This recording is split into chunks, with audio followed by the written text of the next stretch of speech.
You guys have just been really busy. Time goes quicker. When you're having fun. I Okay, wasn't going to and go when that you're far. ready, I can go ahead and start the tape. Oh, we do have others. Yes, we do. Oh, good. Go ahead. You are ready? I'm ready. I know. Welcome to the Tuesday, December 9th, Public Works and Streets Commission. We have in attendance Don Groff, Alex Cox, Kevin Erdahl, Don Phipps, Bob Bennett, and absent is Jim Welch.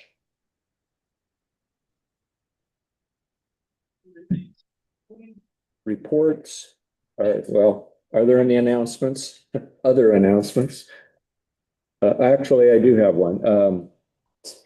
There are a number of organizations right now, and I'll talk about a little bit later too, that are sending out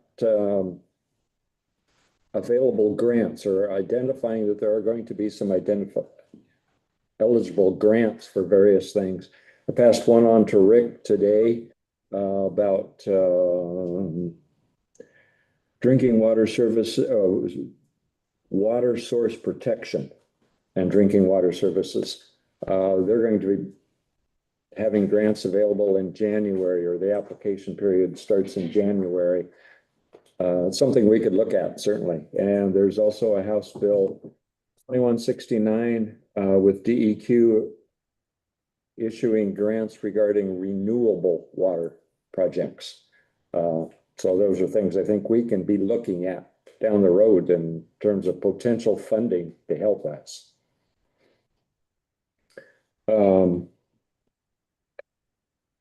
Fire department report, nothing. We have limited communication with fire department at this point, and that's their preference. Emergency preparedness committee. Just as long as they're there when we call. Well, that's we do communicate that way with them, and we keep them. Emergency preparedness committee, last week, I think it was, as Dave said, time flies. We installed the Connex at the cemetery. Thanks to Public Works and putting together excellent pad that we could put it on. Excellent, excellent. It's great and level.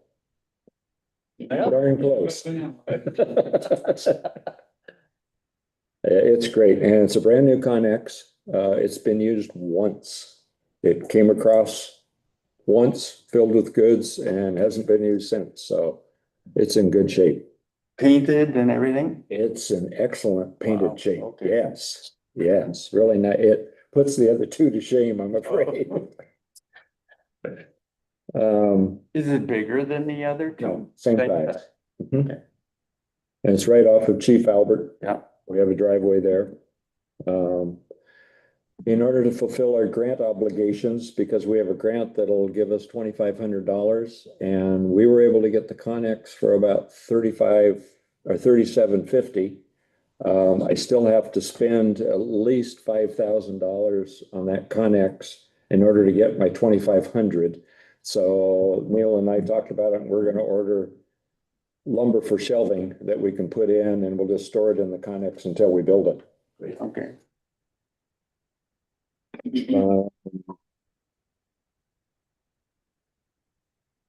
January's meeting is going to focus on the radios that are stored in the Connex. James Sanders is going to do some demonstrations, and we're going to do a little practice on how to operate. So at least the committee members know how to use the walkie-talkies, and then from that we'll create a written protocol that can be in with the radios. Cemetery. On the radios, Yes, sir. charging the radios, Mhm. and making sure they're operational on an ongoing basis. How is that going to be done? It is done. Electricity there? There's power to all of them at this point, except the one at the cemetery. And we're still kind of wrestling with how we might do that. underground power is going to be very expensive. We may have to go solar Okay.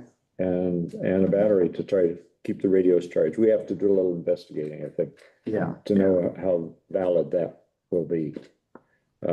What's the operational time on a radio, do you know? Like after it's fully charged?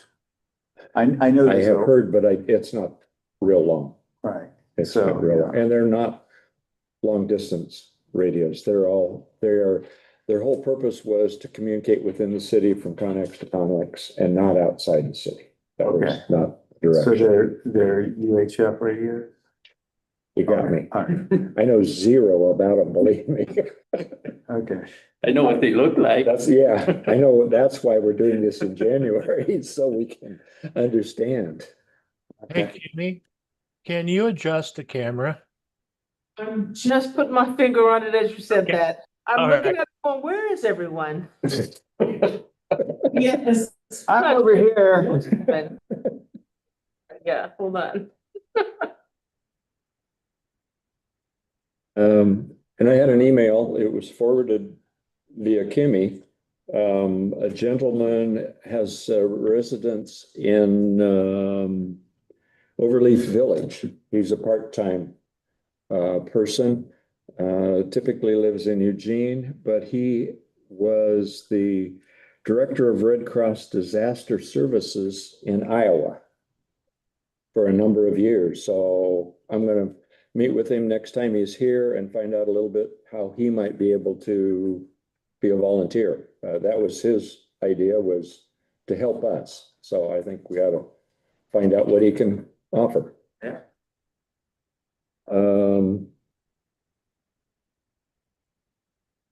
Public Works reports. Dave? You don't see him. Oh, there he is. I thought he was gonna be in line. He's got his sunshine shirt on. Always good to be visible. That's right. So I'll just make it kind of shorter and sweeter since it's a gathering.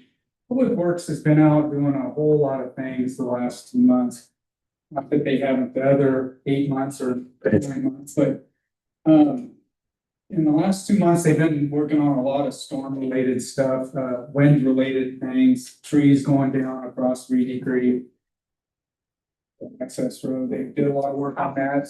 In the last 2 months, they've also cleared out all the trash and debris up at the 949 site. We had that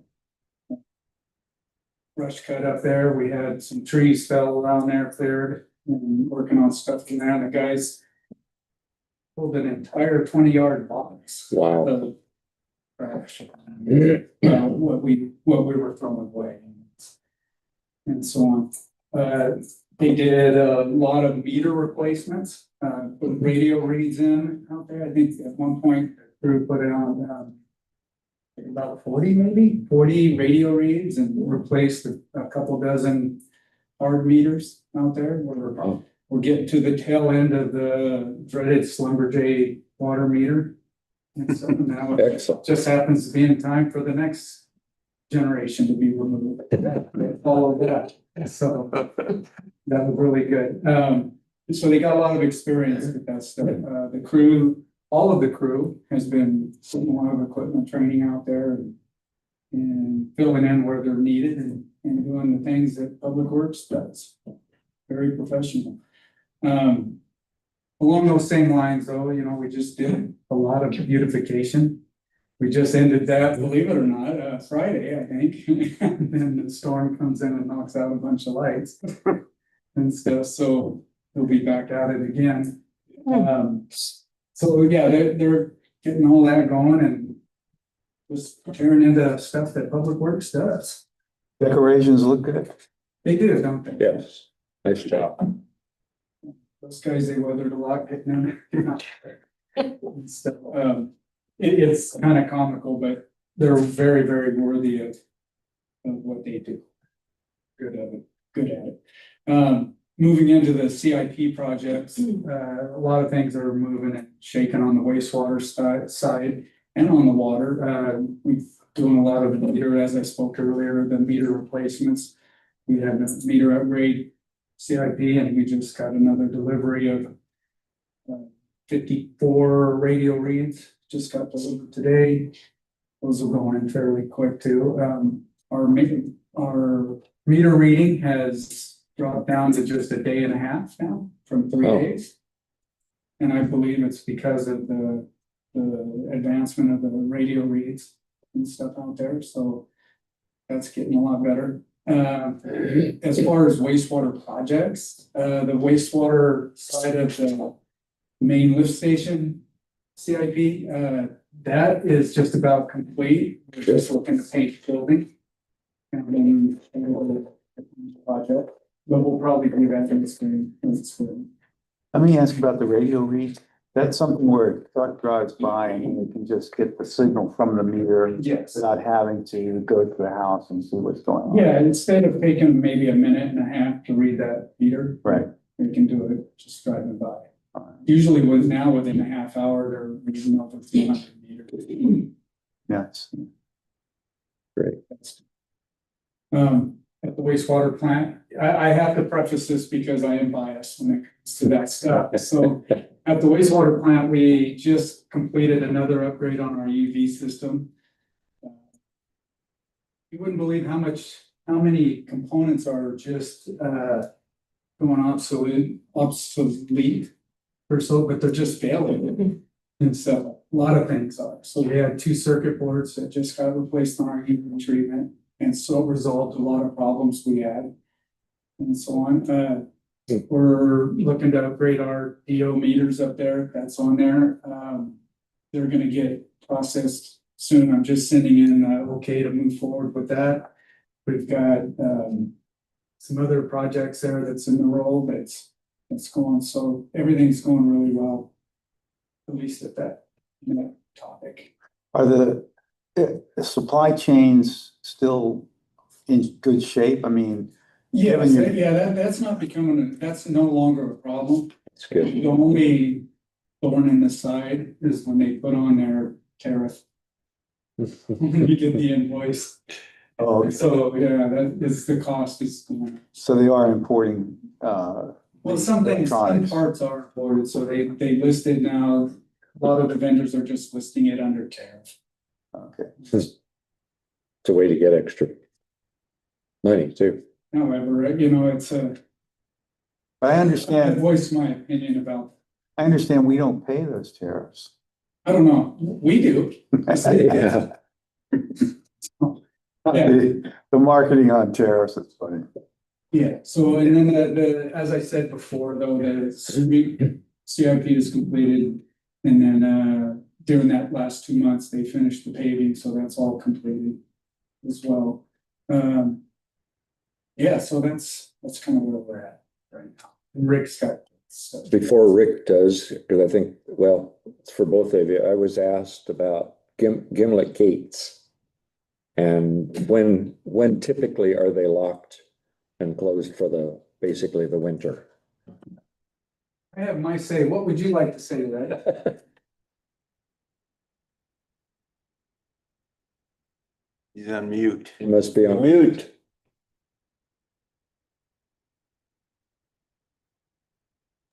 Unmute helps. We haven't closed those things in a few years. Is it getting leafy or slick or? Well, it was the planning commissioner chair that asked who lives up in that area, and he said he's watched several cars spin out. He said at one point it was a couple when there were leaves on the road, certainly. And then one Well- afterwards, just cause. In the past, when it was getting closed, we usually shut that up in October, at the end of October. We can close it. It's not a problem. Just put some locks on it. I think it was primarily a question.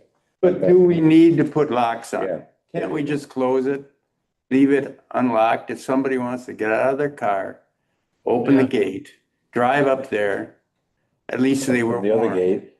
And then the other gate, at least they were warned, right? I don't, Dave, do you think there's any liability in that? If they open the gate and something happens, I think they would get in trouble. I mean, they I'm a would be, real what if guy, right? And what I could picture is somebody opening the gate and then just flying on. Yeah, And leaving the don't gate close it. partially open. Sure. And then somebody else coming up quick that might not be focusing on what's in front of them. Yep. And so we'll get the road clean. It's just that priority is being overrun by a lot of other priorities. And I think it was just a question and a concern because they live up there and they see people trying to deal with it that aren't aware of what's up there. Yeah, and we haven't shut it for several years. I'll let him know. And then I would like to continue on. I just remembered a few things because you brought up Please. begin the gates. On the East Third project and Pontiac Force Main project. We're in the surveying mode. It's about to start, but we're working on obtaining 2 easements. We've got some old easements that were given to the county for those 2 properties that the Force Main crosses. One of the properties has given us a verbal okay to do it, but we're still trying to get a hold of the second one. And they're gonna come survey as soon as we get that easement approval so that we can, or they can get in there and survey it. And so on. So that's where we're at on that East Third, or the West Third West project. Third. On the Riverside Force Main and Quiet Water pump station, that's been signed and sent back the task order for that. And they're gonna be surveying on that as well. You'll see a lot of marks on the highway with that. So. We're moving forward with this. Let me, I'm sorry, let me ask a question. We have those flags at Fourth Street, I believe. No, Third Street. Yeah. Is there any chance we could get flags for the 7th Street crosswalk as well? Yeah, we plan to do. Got that, okay. And then the other thing is, now that we've got the 25-mile-an-hour zone, pretty much where it's gonna be for a little while. If we could get painted crosswalks, ask ODOT about painted crosswalks at Fourth and, let's see, 4th Street, I think that, and at 9th. Now at the 25 is to the north of 9th Street. It'd be nice to have a painted crosswalk there too. Bobby has. No doubt. Bobby? Just a note to that, I have been in conversation with ODOT about that, and it is possible. It's just a large expense, and we have to go through like an engineer study for each suggested crosswalk and make sure that the lighting is appropriate and the cut is appropriate for ADA. So there's a lot of steps to it, and I just haven't taken it any further, but I have started the conversation just for a little bit of info there on that topic.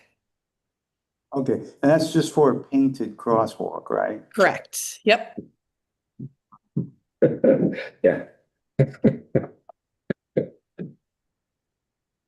It's ODOT. And that's all I have. Okay, Rick. all righty. Let me pull up my notes. Okay, East Second Street is finished. They gave us the final billing today or yesterday.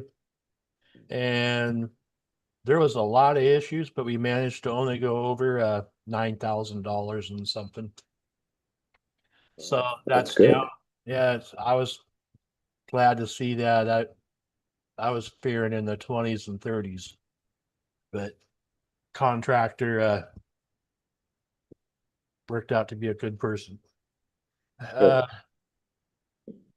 The 3rd Street, like Dave says, they're doing surveys, getting ready to do that. And we are going to be applying for a $250,000 grant from ODOT for the paving and storm drain. And so it, if we get the grant, we'll know, I think, February or something. So that's repaving and storm drain work on Third Street, East Third Street, West Third Street. West Third Street, okay. Yeah, Dave has a bunch of sewer lines and we got a bunch of storm drain lines and a new water line with all new services with the water line.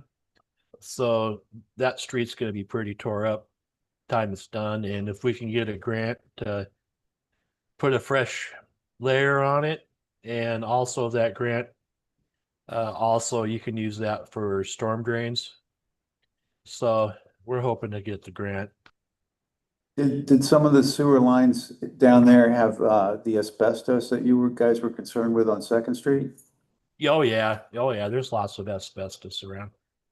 But this is a force main that we're looking at putting in. And that's HDPE. I'm pretty sure it's going to be that. And let's see, the boardwalk is coming along really good. We're starting with PUD and then getting power over there to the boardwalk area, removing those old light poles, and we'll have two street lights that look like the ones on 101. One at the very head of the boardwalk on the east side, and another one down toward the underground. So there'll be two street lights, and also there'll be power for any boardwalk lighting or accent lightings or whatever we choose to do there. Let's see. Kimmy, can I share the screen? Just give me 1 second. Can I ask you a question about the boardwalk, Rick, real quick? Yeah. Or were you going to talk about that one? No, I was done.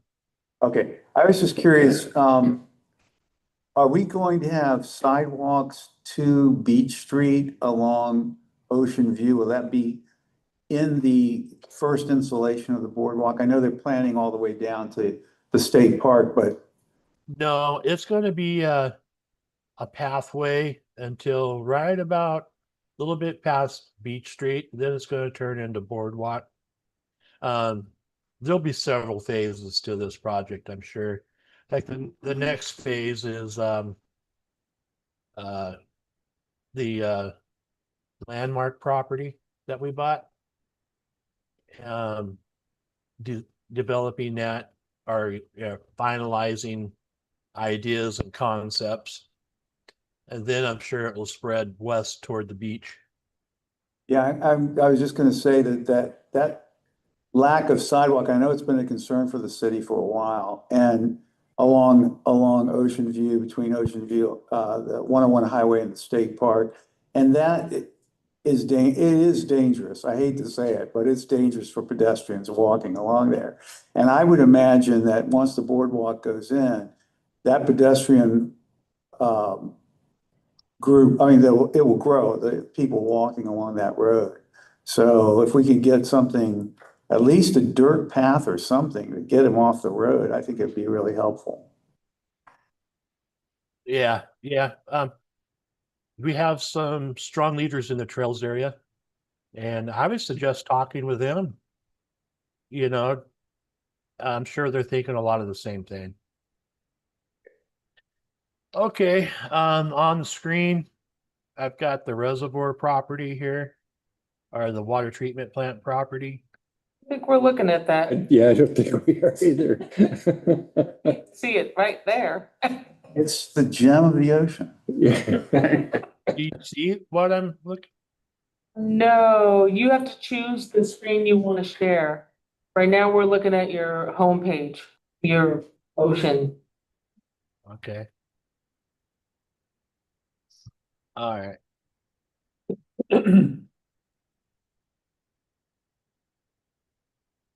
I'll figure this out one of these days.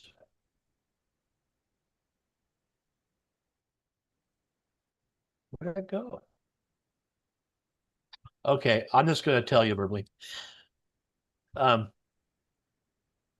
We had the geotechs out to do a walkabout, and they started at the bottom of the hill behind the water plant here, and then also on the piece of property that we bought next door to the water plant.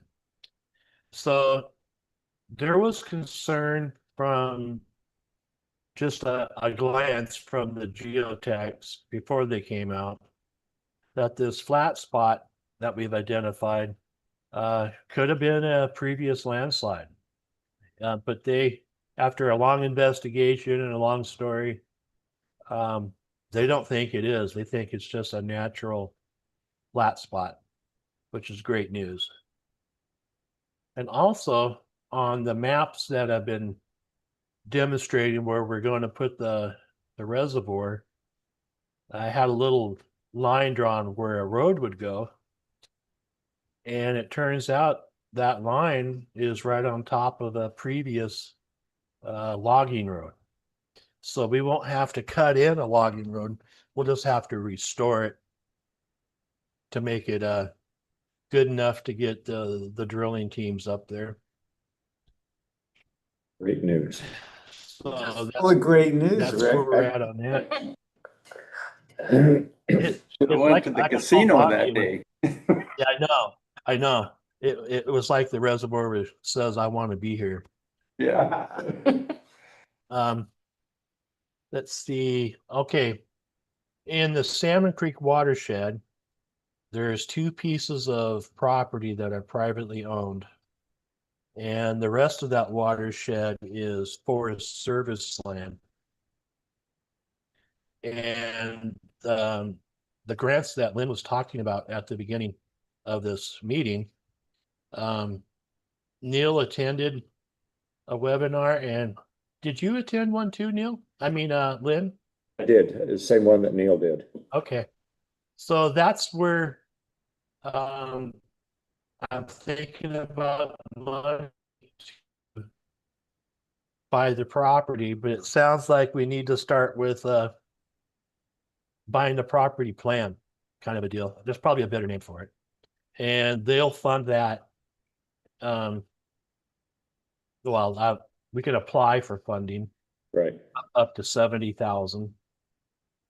Bobby wrote a certified letter to the property owner. Has been received, but we haven't heard anything back yet. So we wanted to send it registered just no, they got it. Okay. Because they've had communication problems in the past. So we're hoping to find that out, not put the cart in front of the horse, find out if they want to sell it, and then simultaneously fill out the grant. Hopefully they'll get back to us before the closing date of the grant. I'm sure that's important that people want to sell the property. So that's what I got for a report right now. Protection of that watershed is pretty important at this point. Anything could happen to that property. Yeah, we And just if don't have we any- had control over it, that'd be great. Yeah. That would be fantastic. That's all I got. Oh, Dawn, Phipps, you called and asked about the water report that I'm creating. I didn't get it done today, but I will tell you, this is for planning.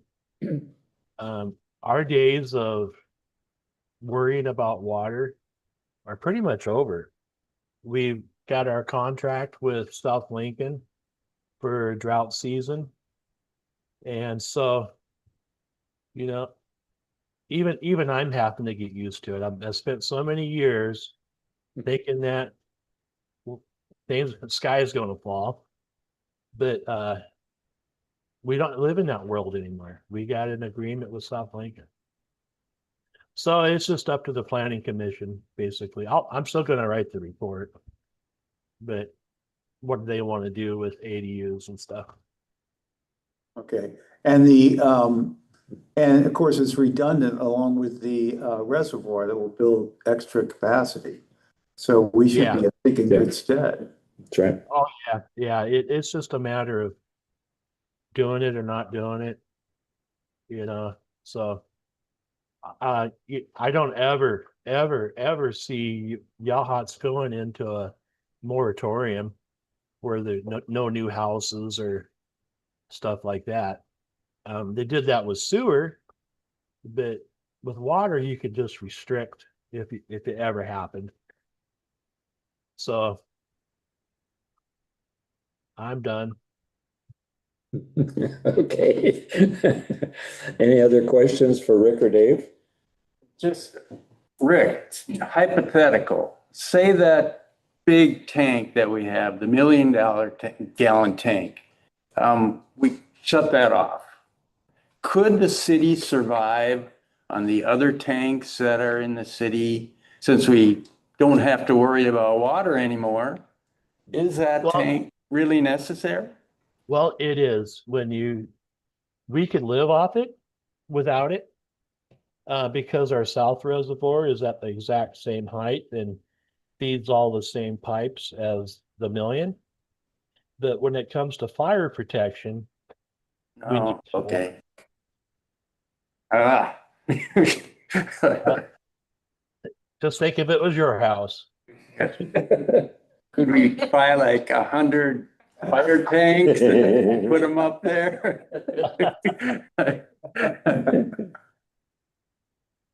First, the fire department doesn't answer. and now- Okay, finance report, Don. I'm not sure I have anything more unless anybody had any questions. We just have October. We don't have November yet. We don't. I thought we covered October a little bit last time, Did we but do October last month? I put it on just because I couldn't remember, to tell you the truth.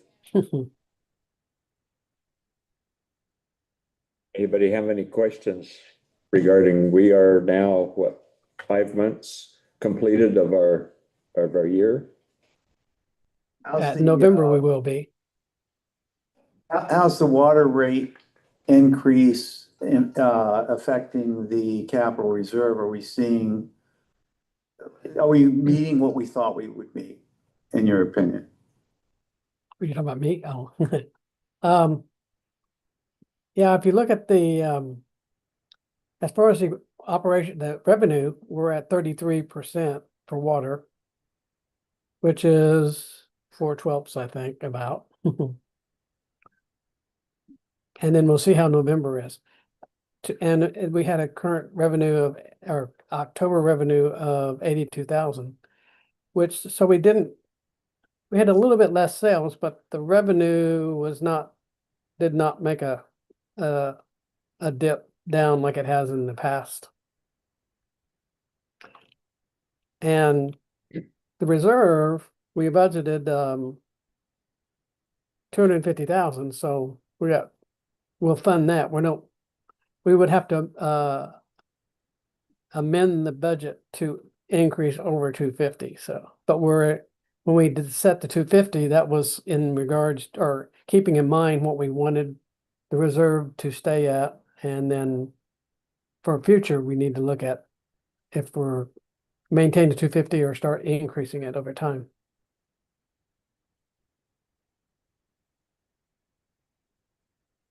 Why don't we ask for a report in January from Becca of all of what we had assembled and what we are showing as a difference from what was typical. So that sounds good. That would be the halfway mark for us? I believe that's Fiscal year. correct. That's June, January would be 6 months after the last implementation. The only thing we won't have, let's see, I guess we'd have a pretty good chance of, by, since the January meeting's on the 13th. We should have the financials, if we can kind Yeah. of, Should have December's by That- then. should have December and we'll have a little bit more information, so. Bobby might make a note that we kind of. We've made the 13th before, that's about when it comes out, so. We can push a little bit harder. And the capital reserve of 250, it sounds like you guys may move that higher because of inflation. Is that what I'm hearing? Is that what you're thinking? Well, it's more involved, it's not just inflation, it's if looking at the master plan and finance committee probably needs to look and see what kind of, if we got enough revenue, what kind of amount should be increased in each year to start moving to match as much as we can of the master plan needs or capital. It's not really that finite where we apply a certain percentage or inflation or anything. It's more looking at the project needs. We inflate the projects or use inflation and compute the projects, but it's more which projects, timing, and the amount of money for individual projects in the year. And then kind of doing 5-year forward or even the further than that, need to look and see when our projects and the amount of dollars are coming in that we are needed. It's a combination thing that the finance committee needs to look at that some more. Yeah, I would think so because the dollar, quite frankly, is not buying what it used to buy. That's right. And given all the stuff that we've heard from Rick and Dave about costs increasing for basically everything that we use, I would think that adjustments in the capital reserve amount might be warranted in the future. I would agree with that.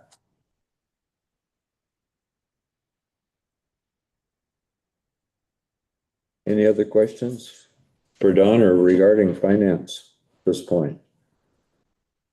I'll check with Becca and see if we can't get something pulled together for next month. Current business. We have a commissioner's term expiring at the end of this month, and I am in hopes that that commissioner will continue with us. He has a lot of history and has done an awful lot for this commission. Bob? Oh, Must be something. Just hung up.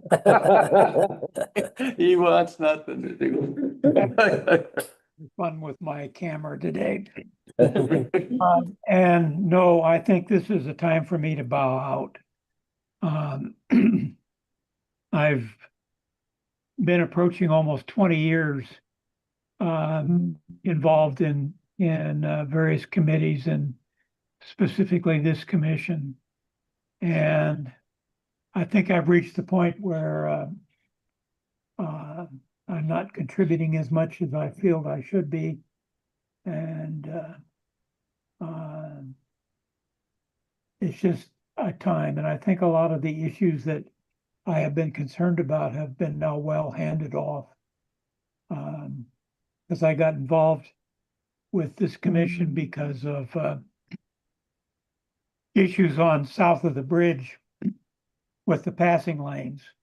That got it fixed pretty quickly when we had, I was riding with Sue, who was the mayor at that time, and some idiot passed us in a no passing zone when we had the highway representative from us, and that sort of fixed the question. They moved the passing lane area, so that was very fortuitous. But now we've got our third round of barriers walking around the thing. We've got the speed limit slowed down, working on speed cams. So I think that this and truly is handed off to the next generation to work on these issues. So I appreciate the time I've been here, but I think it's time to move on. Well, we certainly appreciate all that you have done for this commission, especially when you were chair. Yeah. You have a lot of insight and you have a lot of history that we don't know at this point. And I hope you would be available to questions that periodically if we have some.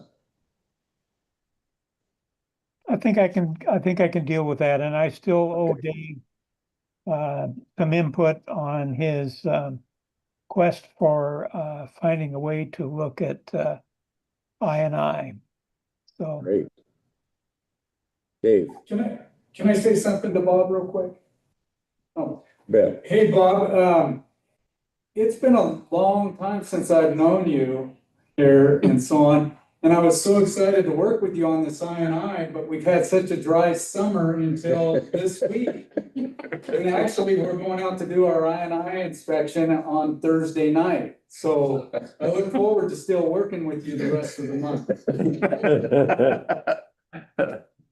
well, what I was hoping to do was because I did try tracking many years ago, water produced versus water through the plant, and I couldn't get an alignment that worked.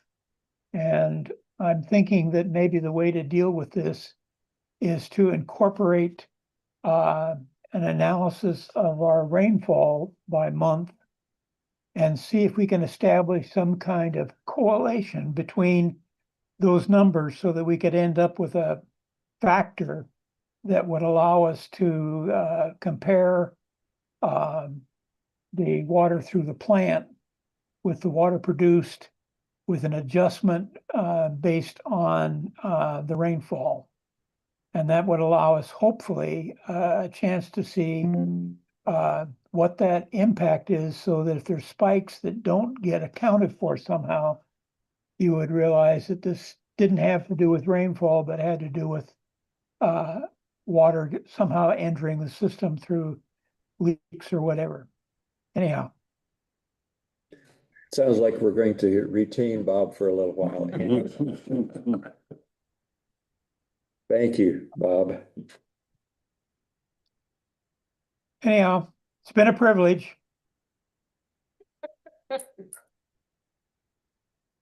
Okay, Commissioners' project reports.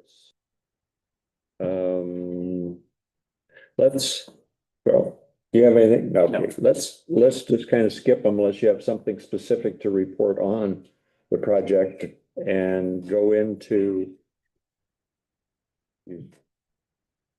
Oh, wait.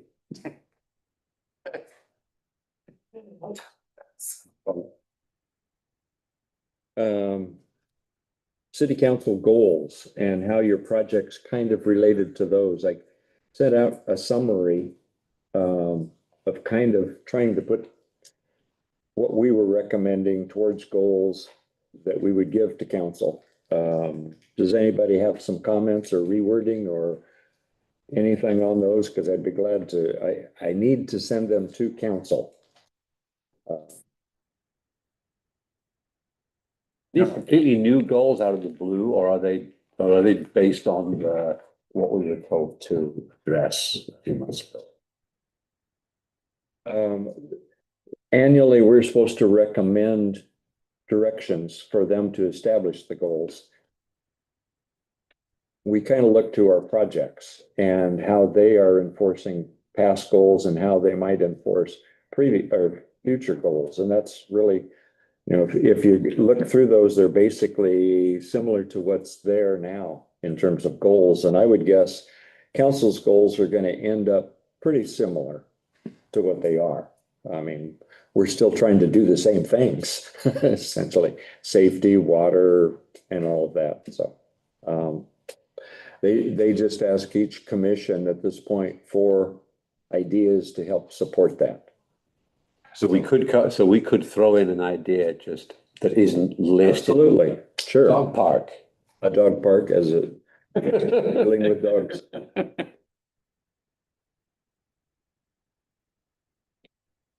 think I've heard that before too. I think you may have mentioned that in the past also. I've got I've got something that might, Okay, you know, what's the road that runs up to the top where View to the Future is? There's a ranch road or something like that. You know what I'm Okay. talking about? And it's a challenging hike, but I like to do it every once in a while. But there is absolutely no place to park. Having, I mean, I don't know if there's a way we could have like, kind of similar to what we have out here in front of our building, where there's like parallel parking, an area maybe set aside in front of that road would be very nice. I know on the other side, you can park in the shoulder. It's built broad enough, but on that side, on the east side, it's not. so kind of putting it in a more general term, then instead of a specific, would be in developing our trails to allow for better access towards the trailheads for hikers in some way. Yeah, that's what, I mean, they talk about access in the goal, I think is what they. That's right, term they do. Use. Vehicular access to trailheads.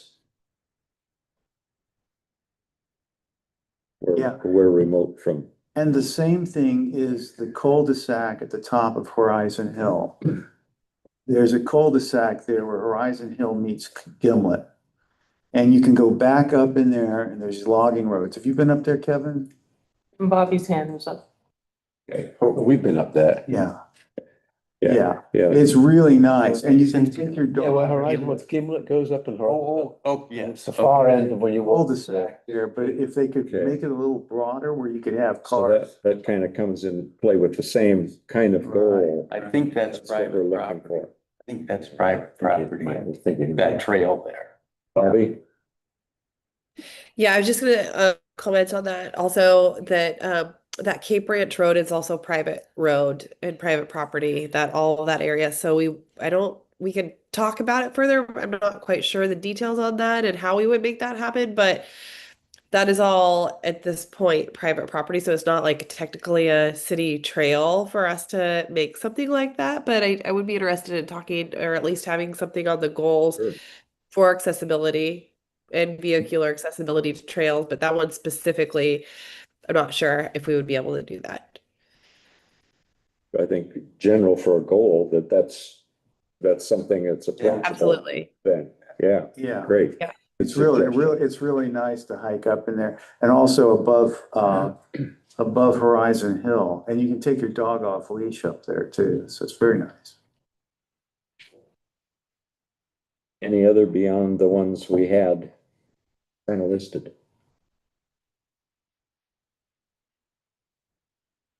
Okay. Then we'll move to suggested concept for what we're going to do with the commission. All of you, I know it was late notice, but things have developed just in the last week. Does everybody pretty much understand the idea? Essentially, the commission changing to a committee, there's not really much change. It's a name change. We're essentially going to be the same body. We don't really make decisions anymore. The government has changed and we need to kind of adapt to that type of government, otherwise we're not going to be able to do much of anything anyway. Along with that, Parks and Commons, which is now Parks and Community Spaces, has spent a fair amount of time talking about this and how they are organized. And I like the approach of having a work session at the beginning of the meeting. We go into a different room. It's still recorded, but we're not as public. We can just have conversation about the projects that each of us are working on, give each other input back and forth. Then we come into the regular meeting that becomes far more public and we do the reports, that the work session basically gives us a little more freedom of discussion. And I think that's the idea. We can cover a little more, a little faster, and then we have the more formal presentations.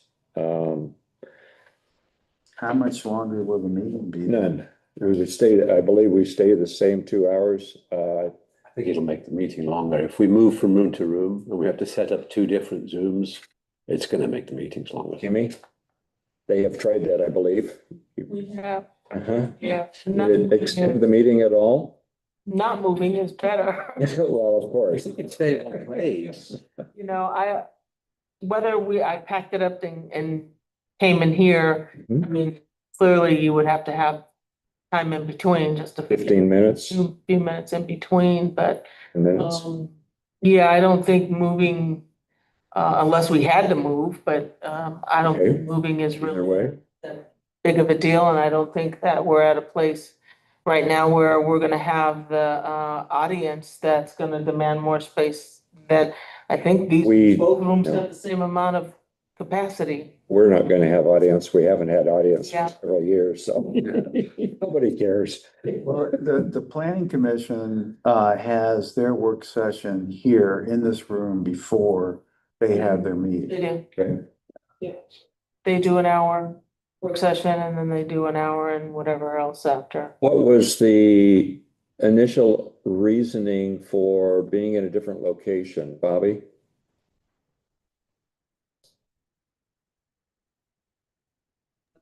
The reason that we discussed having it in room 3 is just because it's so much more informal, and it creates, what we did for the last community spaces committee meeting was we had all of the tables squished together, and it really, was around the table. It really, we got to sit there and we got to work through projects together that our commission or that committee is working on. And it just, it's a very different feeling. We did not move into the council chambers like we thought we would. We just stayed there and continued the meeting Okay. on, and it went well. There's room for flexibility. There's room to try things out and see what fits and feels right to each commission and committee. So Okay.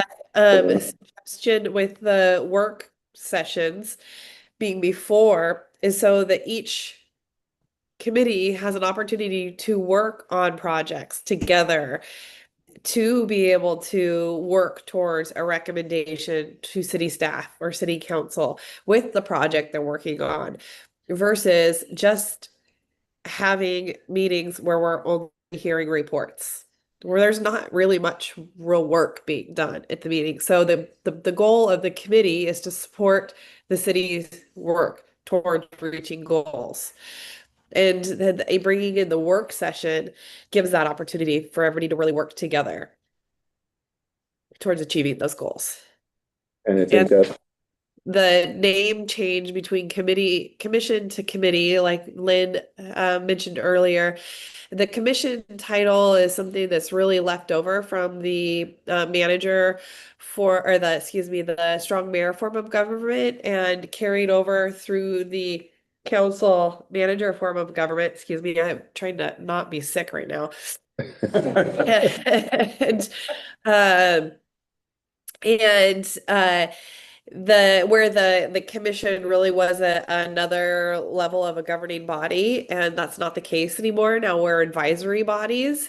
And the rule of thumb is a commission can make a final decision on something. Therefore, and it is state mandated. So the planning commission makes final decisions on land use applications, on variance applications.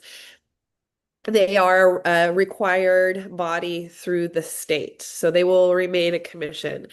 Anything that is not state mandated, like our Public Works and Streets Commission and Parks and Commons Commission and Library Commission, therefore should really be committees to fall under that definition of advisory body to city staff and city council. I think it would give us the opportunity also to work a little harder on, a little more on projects in support of Public Works. Take some things off of their table to help us.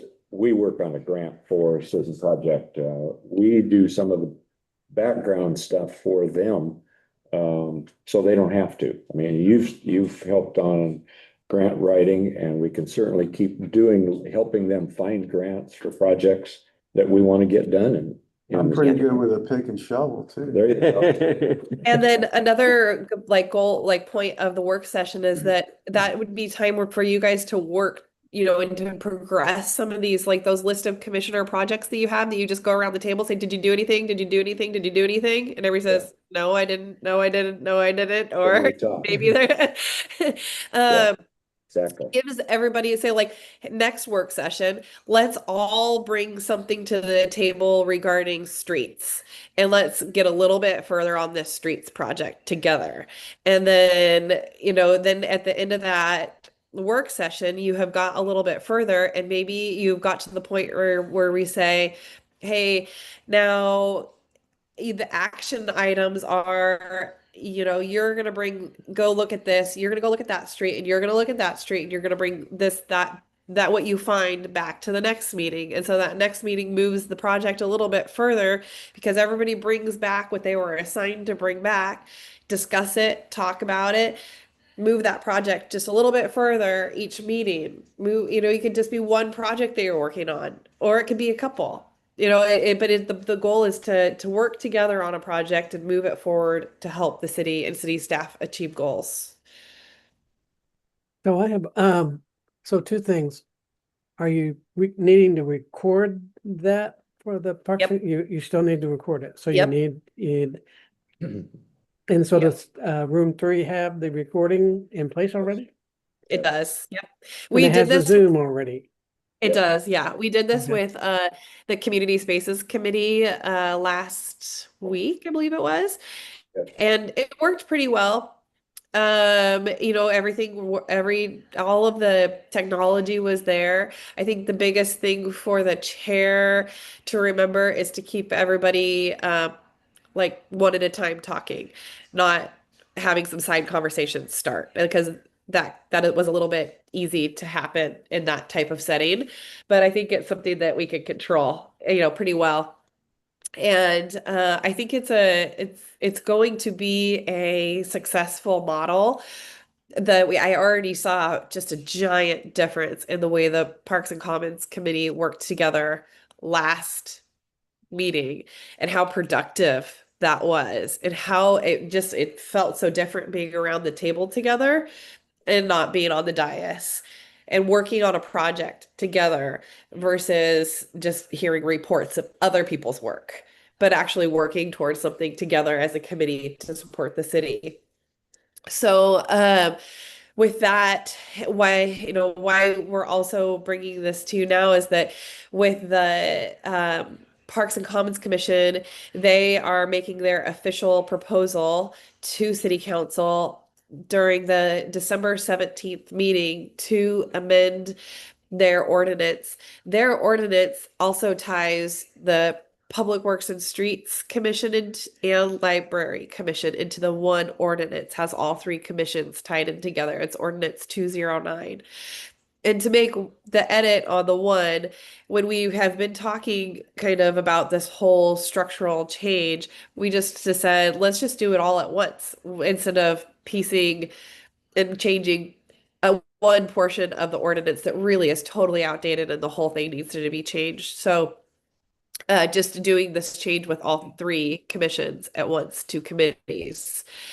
And I did reach out to the city attorney on this, and we're working on our presentation to city council for next week. And so he said that the city of Florence he works for, they have recently done the same structural reorganization to match their form of government and bring everything in line.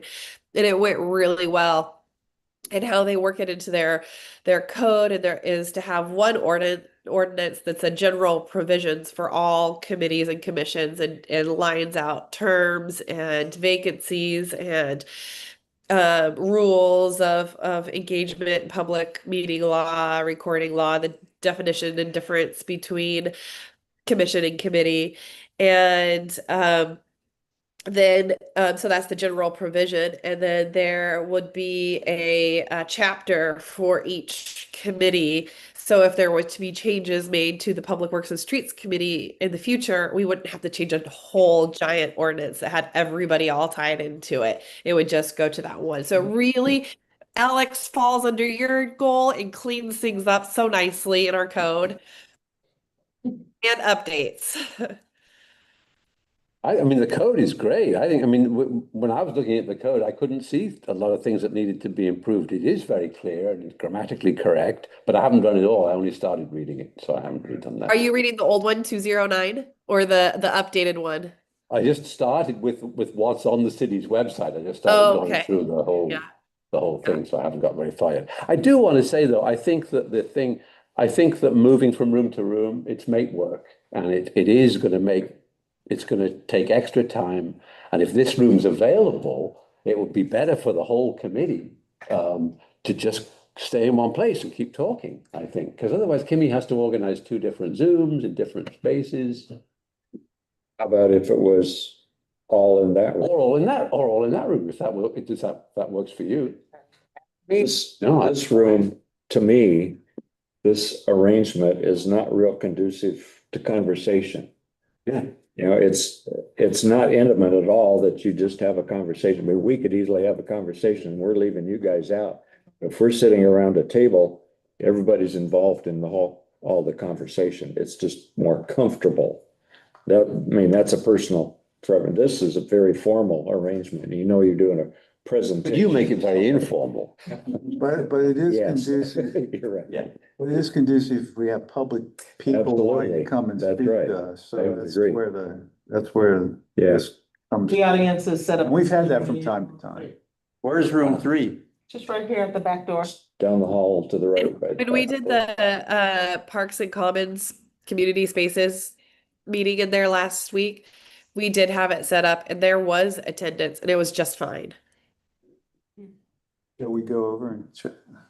It's where Father Christmas Check it out. blessed the animals a couple of days ago.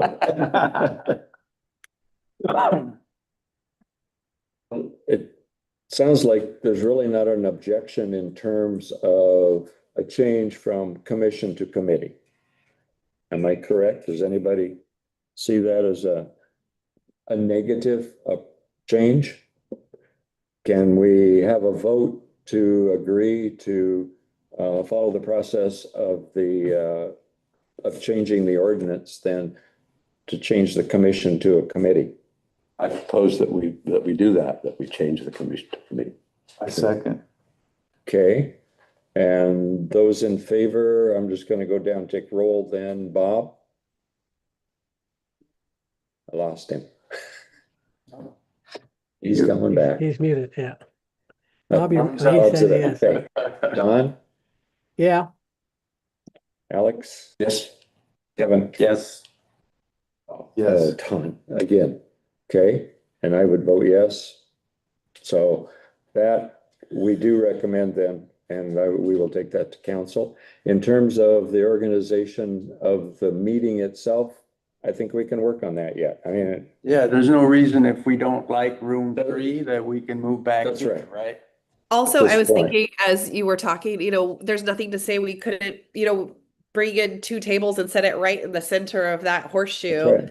and have the Sure. same kind of experience right in that room too. Sure. So there's like I said earlier, there's No flexibility. flexibility. It's yeah. just trying to bring that teamwork together. Are there comfy chairs in room three? Unfortunately, they're not as comfortable. Oh. So maybe with you guys, next month we'll try out just going straight to 2 tables in the center of that horseshoe We could instead do of that. 3. Well, you'll be the guinea pig for that setup, since they were the guinea pig for the other setup. Can we work recliners into the next seat? I don't want you to fall asleep, Don.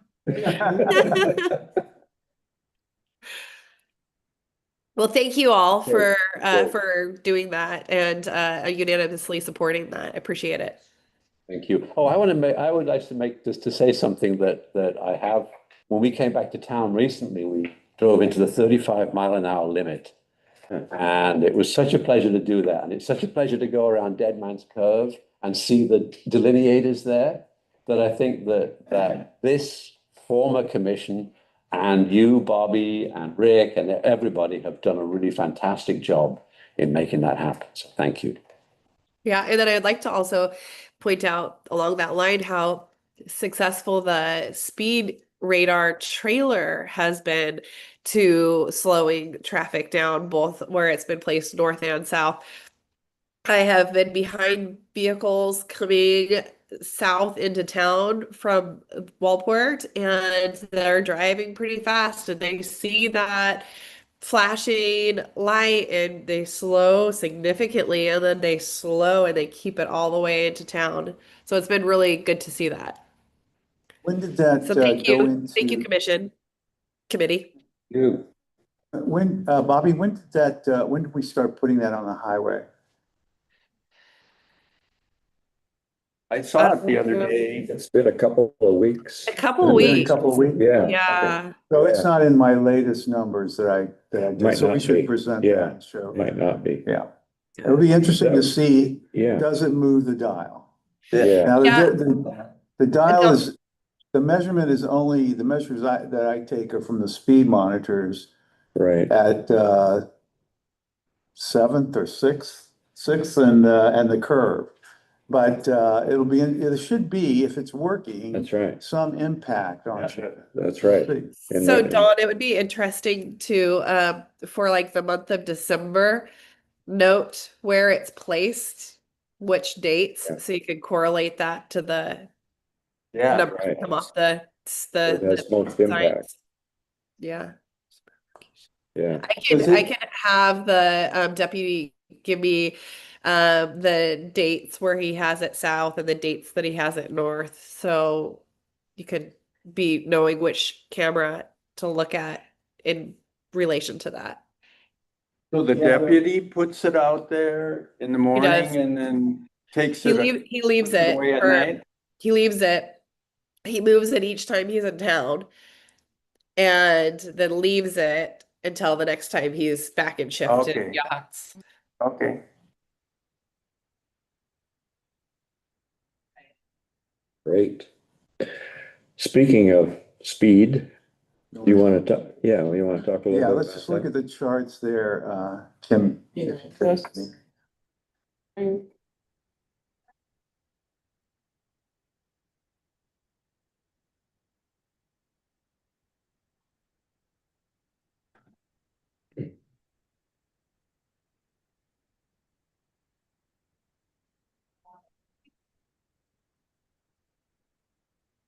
Let's go to the bottom chart first. That one there. Okay, so this shows the number of vehicles that have entered the 25-mile-an-hour zone. So it's an interesting track just to see at a very quick glance where we're going, where we're experiencing the most inbound traffic, both from the north and south. This is combined. And in March, we had 176,315 vehicles enter the 25-mile-an-hour zone. We had a similar number in June. We went up to 208,830 in July, which is our Wow. biggest month, which Yeah. stands to reason because of the July 4th Sure. thing, right? And then down just slightly in August to 195, and then 174. So those are in September. So those are our biggest months in terms of number of vehicles in the 25-mile-an-hour zone. Okay, so let's go up to the top one next. Okay, this shows the speeding in the Yahats 25-mile-an-hour zone. And you can see it's holding pretty steady. The correlation between the number of speeders and the number of vehicles that are entering is pretty sound. I mean, you're seeing when you see more vehicles, you see a little bit more A little more speed. speeding, of course. And that's true also with the green bars at the bottom, which show people that are exceeding 10+ miles an hour in the 25-mile-an-hour zone. Okay, let's go to the next chart, the final chart. So I amended my pie chart. I made a presentation to the city council, and in that presentation, the work group, the council believed it was okay to go forward with studying speed camera enforcement. But they asked that the work group also do other kinds of traffic calming methodologies, which I didn't really feel qualified to deal with. So I stepped out of the work group, as did Jim Welch. And I believe probably someone else will take that mantle and study all the traffic calming possibilities, including speed camera enforcement. There were the mayor raised the objection about the cost associated with the county sheriff department being involved in ticketing, having to administer the ticketing from the speed enforcement camera, and the effect maybe on the courts as well. So there was concern voiced about that. There was also concern. One of the commissioners voiced concern about the possibility that a for-profit company involved in administering this program would somehow make it tweak the speed measurement so that it would record more speeders than was actually the case. And I said, that's completely and blatantly illegal, and I doubt you can prove that anyone in the state has ever registered a complaint like that. But it was just bizarre that that came up.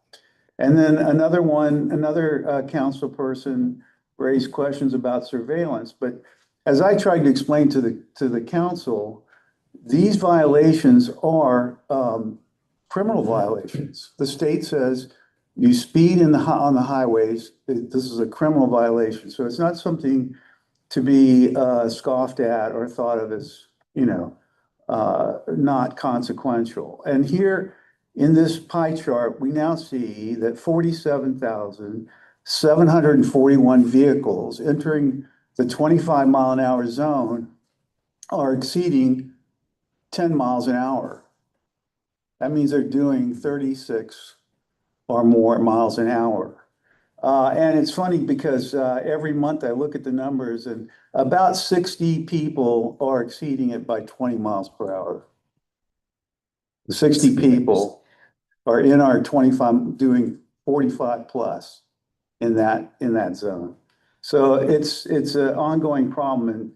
And I tried to say that it's something the city really should take some action on.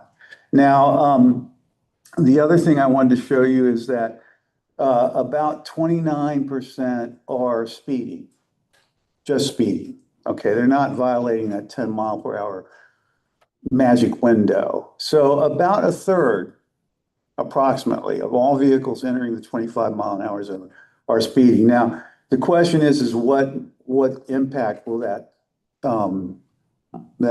new little radar trailer will have? So I'll be interested to see what that looks like, and it should pop up. We should see some effect if there is some I would think effect. so, absolutely.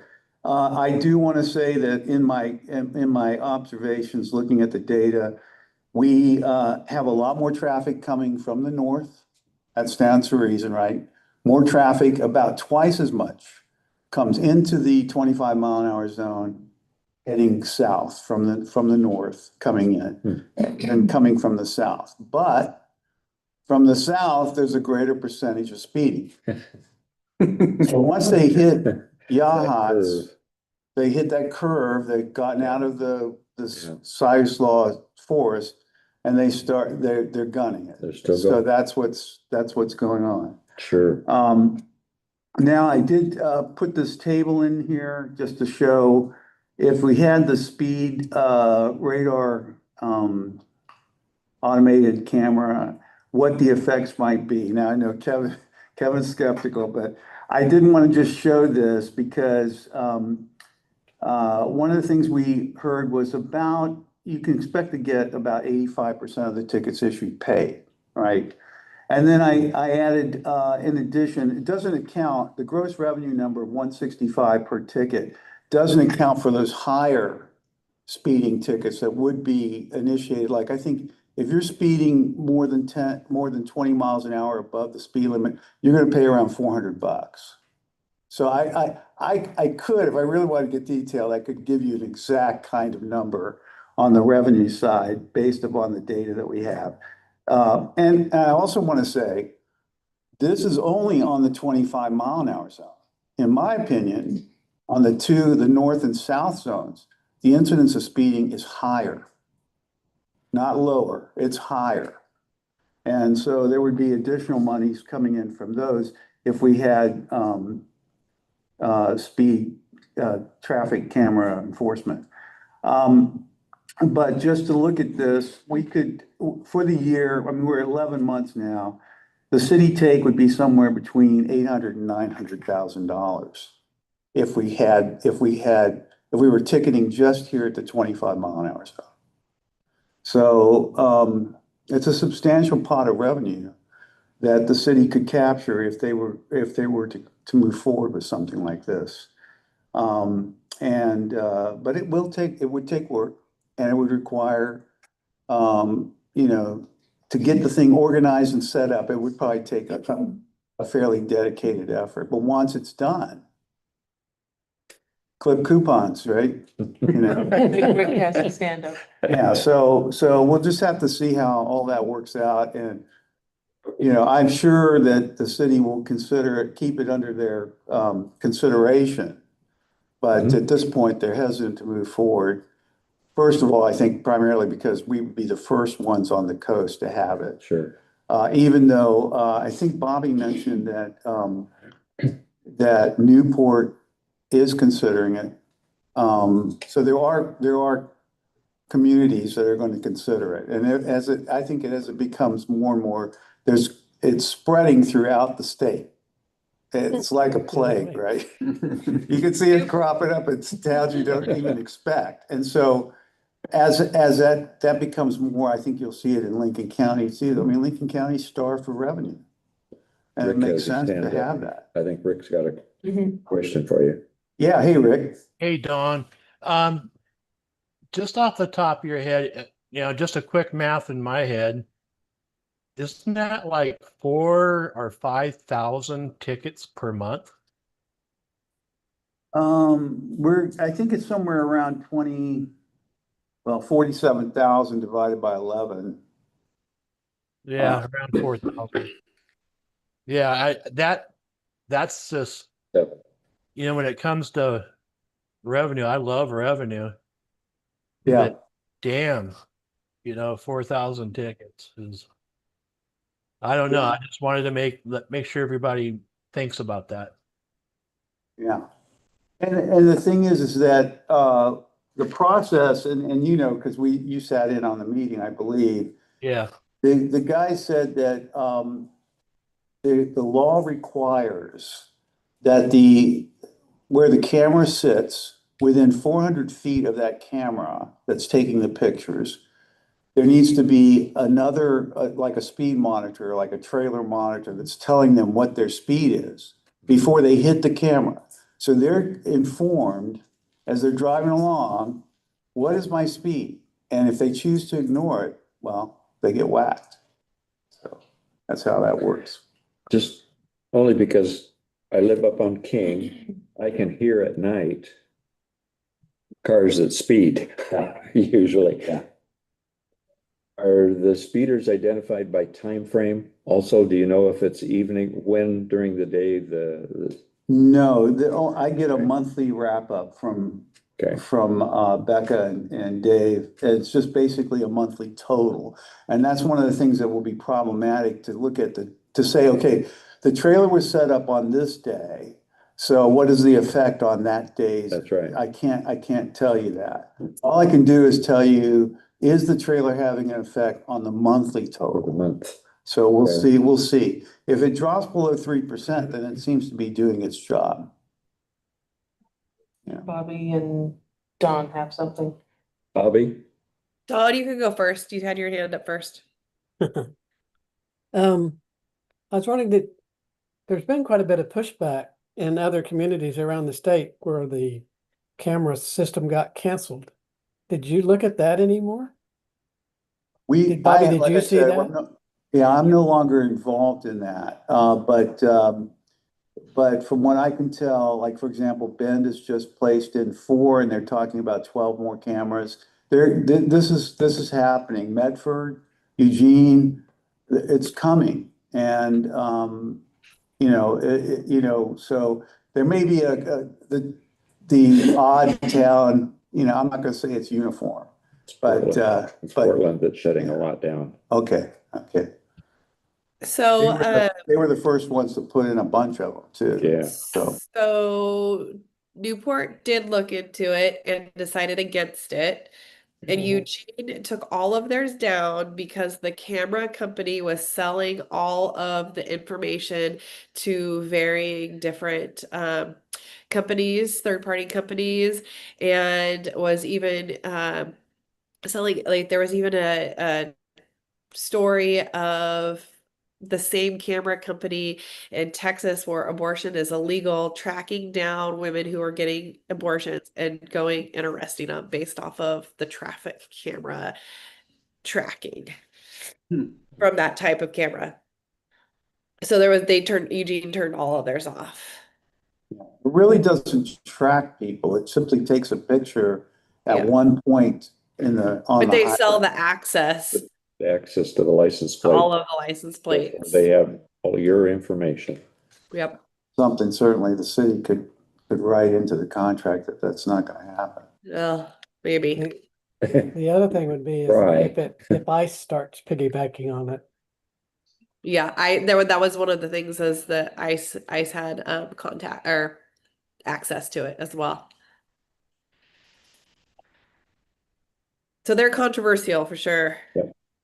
But it's still something to be looking at.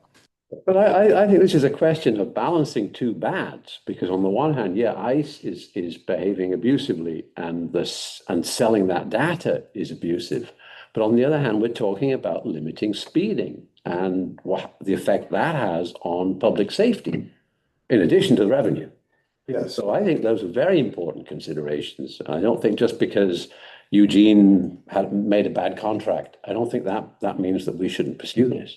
Yeah, and it is very serious. I mean, I know that people tend to look at me like, what are you talking about? But the fact is I cross at King over to the Adobe walking my dog. Mm-hmm. Yeah. And I really feel endangered when I do that. Yeah. And I don't like to feel endangered. I can't see to the south because it's coming downhill slightly. I don't know. There seems to be a slight downhill there. Mhm. And it seems to also come out of a curve. It feels like it's coming out of a curve. So I can't really see more than maybe 200 feet and I know people are already speeding. They're going 55 miles an hour in the 40-mile-an-hour zone, what used to be a 40-mile-an-hour zone. And then the same with the other side. I mean, I've seen where I've crossed and I've seen people actually look like they're speeding up to try to force me to keep from crossing. And it's like, it's just frustrating and it's dangerous. I'm 70, I don't know, when I get to a certain point, and I'm hobbling across the road, and someone is gonna say, oh, look, there's a guy who does not get down. It's dangerous. It feels dangerous. We don't have crosswalks and it's something where that's what pushed me to push hard for the 35-mile-an-hour zone.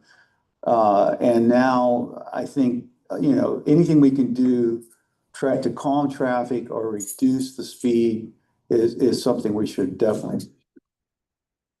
Think this is a good example of what you would do in the work session in just discussing. Right.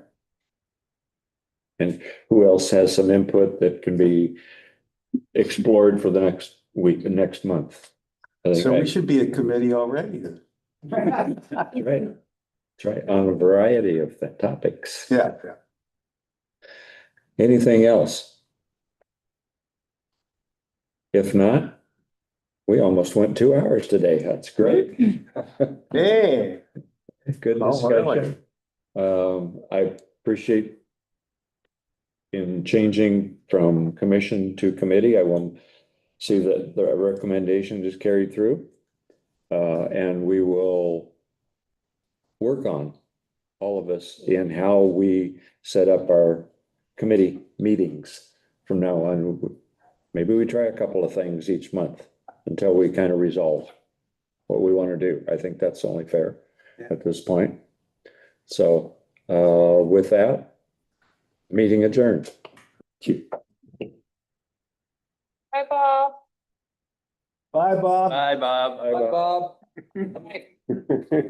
Thank you for your service, Bob.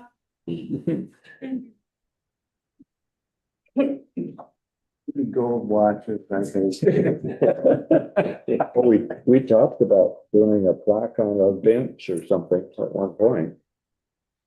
Yeah. Well, a lot of towns have plaques that they give people that have left the commission, like at least have a plaque for their wall or something. Kimmy, you're still recording. No, I'm looking because I was sharing my screen. I'm like, where's stuff? For my, oh, there it is. There's my end button.